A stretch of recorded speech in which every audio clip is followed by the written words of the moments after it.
Today, I will explain the difference between the unhealthy approach and most other diets. So I think we can all agree that weight management is usually a problem when people eat too much. Now, what are the fundamental reasons why people eat? You are hungry, you have a social occasion where people eat and you don't want to miss out. Maybe you're on a vacation and you want to try out some new food for fun. Or you just really like chocolate and you want to have a piece of chocolate because it tastes really good.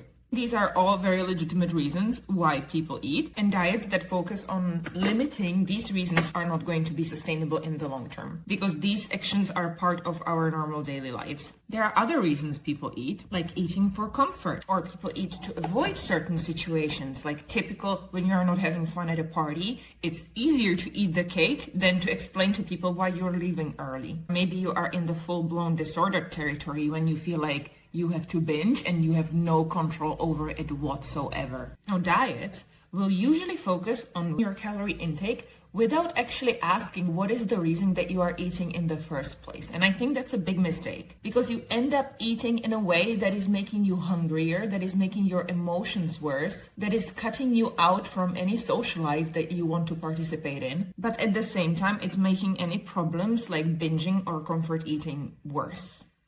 And the thing is, if hunger is not the problem, then food is usually not a very good solution.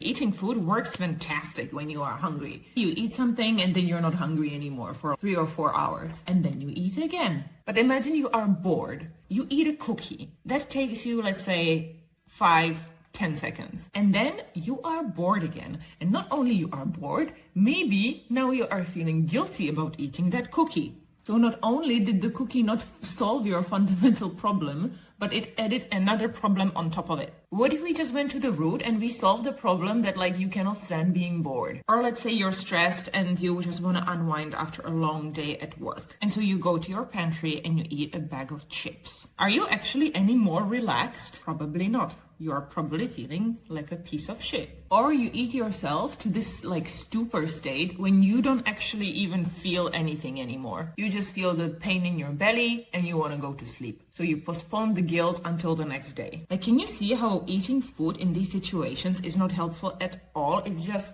helps for like a few seconds, but then it makes ultimately the situation worse. And this is where the unhealthy approach comes in. It focuses on giving you a better approach in situations where food is not a good solution. So then you don't need to eat. This creates a calorie deficit almost by default, but without the rebound effect of needing to eat more later, which is what makes it sustainable in the long run. So if you are ready to switch from things that don't work, shoot me a message and I will show you how to start getting unhealthy.